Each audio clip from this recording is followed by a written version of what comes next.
Dear students, welcome all of you once again to the paper Literary Criticism. This video is going to be the fourth part of the series on T.S. Eliot Literary Criticism. പ്രിയപ്പെട്ട വിദ്യാർത്ഥികളെ, T.S. Eliot as a critic എന്ന സീരീസിൻ്റെ നാലാമത്തെ video ആണിത്. In the previous video, we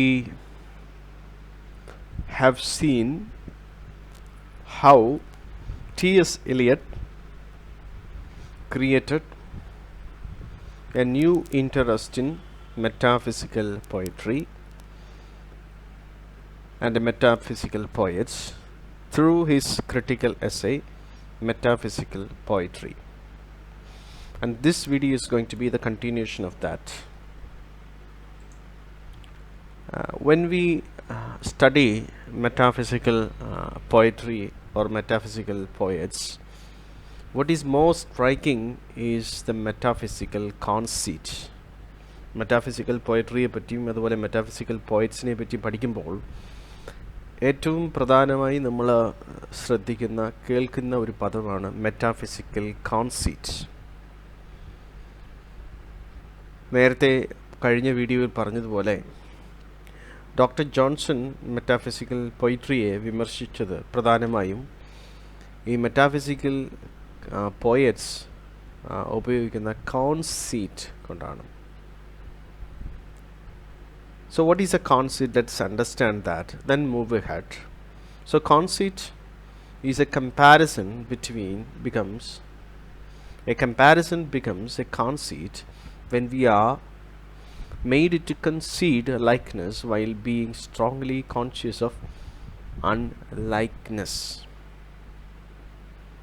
A comparison becomes a conceit when we are made to concede a likeness while being strongly conscious of unlikeness. Metaphysical poets അവരുടെ കവിതയിൽ പ്രധാനമായി ഉപയോഗിക്കുന്ന ഒരു ഉപകരണമാണ് metaphysical കോൺസീറ്റ്സ്. പരസ്പരം യാതൊരു സിമിലാരിറ്റിയുമില്ലാത്ത രണ്ട് വസ്തുക്കൾ അല്ലെങ്കിൽ രണ്ട് വ്യക്തികൾ തമ്മിൽ കമ്പയർ ചെയ്യുന്ന ഒരു പ്രയോഗമാണ് മെറ്റാഫിസിക്കൽ കൺസീറ്റ് എന്ന് പറയുന്നത്. നമ്മളൊരിക്കലും ഈ രണ്ട് വ്യത്യസ്ത വസ്തുക്കൾ തമ്മിൽ കമ്പയർ ചെയ്യാൻ ശ്രമിക്കുകയില്ല. ഉദാഹരണത്തിന് ജോൺ ഡൺ, മെറ്റാഫിസിക്കൽ പോയറ്റായ ജോൺ ഡണ്ണിൻ്റെ കാനനൈസേഷൻ എന്ന ഒരു പോയമുണ്ട്. ആ പോയത്തിൽ അദ്ദേഹം ഡീൽ ചെയ്യുന്നത് പ്രധാനമായിട്ടും ആ കഥാപാത്രത്തിൻ്റെ സെൻട്രൽ ക്യാരക്ടേഴ്സ് ലവേഴ്സാണ്. Love and his beloved are treated as the central characters of the poem. So in the poem, the poet John Donne compares these lovers with canonized saints. Canonized saints means Christian മതത്തിൽ, പ്രത്യേകിച്ചും Roman ക്രിസ്ത്യാനിറ്റിയിൽ saints, പുണ്യവാളന്മാരുണ്ട്. ഈ പുണ്യവാളന്മാരെ വിശുദ്ധരായ പുണ്യവാളന്മാരെ canonise ചെയ്യുന്ന ഒരു ചടങ്ങുണ്ട്. Canonisation എന്ന് വെച്ചാൽ വാഴ്ത്തപ്പെട്ടവരാക്കുക അല്ലെങ്കിൽ പുണ്യവാളന്മാരാക്കുക. So in the poem, the poet canonized the lovers to saints. അല്ലെങ്കിൽ ഈ കാനനൈസ്ഡ് ആയിട്ടുള്ള വിശുദ്ധരായിട്ടുള്ള ഈ സെയിൻസ് അവരുമായിട്ട് ഈ കാമിതാക്കളെ കമ്പയർ ചെയ്യുന്നു. So naturally there is no similarity between this two people, lovers and saints, and also what we see are all full of contrast. But the poet compares the two groups, that is metaphysical conceit. And like that, John Donne, his poem, A Valediction Forbidding Mourning, a couple faced with absence from each other is likened to a compass. വേർപിരിഞ്ഞിരിക്കുന്ന couples, lovers, അവരെ കോമ്പസിനോട് compare ചെയ്യുന്നുണ്ട്. So ഈ തരത്തിലുള്ള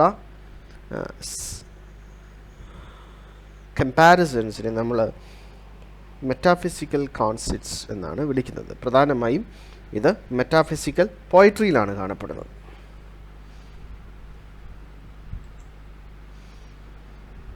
So now let's see how T.S. Eliot defended metaphysical poets. So it was his attempt to defend metaphysical poets and metaphysical poetry against the criticism existed then. സാധാരണ T.S. എലിയട്ടിൻ്റെ കാലഘട്ടത്തിൽ വളരെയധികം വിമർശിക്കപ്പെട്ടിരുന്ന, അല്ലെങ്കിൽ T.S. എലിയട്ടിന് മുമ്പുള്ള വിമർശകരാൽ ധാരാളം വിമർശനങ്ങൾ സഹിക്കേണ്ടി വന്ന ഒരു പോയിട്രി ഗ്രൂപ്പാണ്, പോയറ്റിക് സ്കൂളാണ് metaphysical poetry and metaphysical poets. And now we are going to see how Eliot defended metaphysical poets and metaphysical poetry. Compelling heterogeneous ideas into unity by operation of poets' mind is universal in poetry. പരസ്പര വിരുദ്ധമായ ആശയങ്ങൾ, heterogeneous ideas,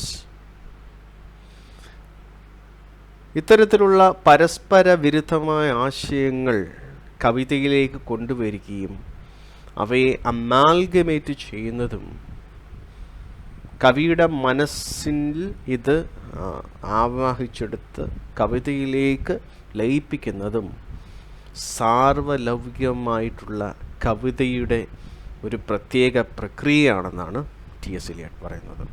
So you can see such a difficult kind of mechanism displayed in the best of the poetry in the world. That's what T.S. Eliot say. ഇത്തരത്തിലുള്ള ഒരു amalgamation of what? How heterogeneous ideas brought into unity by operation of poet's mind. It's a universal in poetry.